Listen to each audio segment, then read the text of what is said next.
ষষ্ঠীর দিন যেখানে একটু ভিড়ভাট্টাও কম হবে আর বন্ধুদের সাথে বসে গল্পগুজবও করা যাবে আর তার সাথে ভালো কিছু খাওয়া দাওয়া হবে, এমন একটা জায়গা খুঁজতে গিয়ে আমরা চলে গেছিলাম পার্ক স্ট্রিটের এই ইটারনিয়া বলে ক্যাফেটাতে।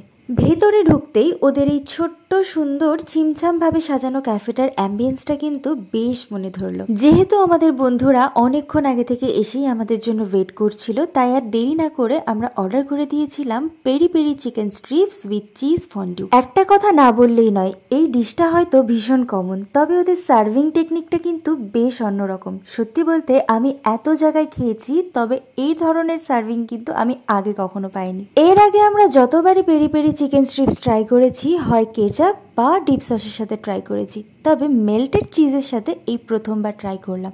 কম্বিনেশনটা কিন্তু আমার বেশ ভালো লেগেছে। আর যেটা সব থেকে বেশি ভালো লেগেছে, এই যে ক্যান্ডেলটা ওরা ইউজ করেছে চিজটাকে কন্টিনিউ মেল্টেড রাখার জন্য, এটা কিন্তু সত্যি ইউনিক আইডিয়া। নেক্সট আমরা স্টার্টারে অর্ডার করেছিলাম এই বাটার গার্লিক প্রন। এটা খেতে অতটা আহামরি না লাগলেও একেবারে খারাপও আমাদের লাগেনি, এক কথায় চলে যাবে। স্টার্টার শেষ করে মেন কোর্সের অপেক্ষা করতে করতে আমরা অর্ডার দিয়ে ফেলেছিলাম এই ভ্যারাইটিস অফ মোহিতো। যেহেতু আমরা 5 জন ছিলাম, আমরা ঠিক করেছিলাম যে এক একজন এক একটা মোহিতো নেবে, তবে শেষ পর্যন্ত প্ল্যান চেঞ্জ করে দুটো নিয়েছিলাম গন্ধরাজ মোহিতো, সাথে একটা অরেঞ্জ মোজিতো, আর তার সাথে একটা ফায়ার ক্র্যাকার। এই এতগুলো মোহিটোর মাঝে এই ফায়ার ক্র্যাকারটা কি, এটাও এক ধরনের মোহিতো, তবে এটা একটু নর্মালগুলোর তুলনায় স্পাইসি। তবে যদিও ওরা স্পাইসি বলেছিল, আমাদের খেতে কিন্তু অতটাও স্পাইসি লাগেনি।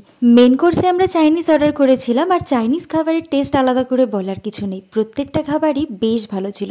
তোমরা যারা পার্ক স্ট্রিটের দিকে মাঝে মাঝে ঘুরতে চাও, এই ক্যাফেটাতে কিন্তু ট্রাই করতেই পারো। এটা নন অ্যালকোহলিক।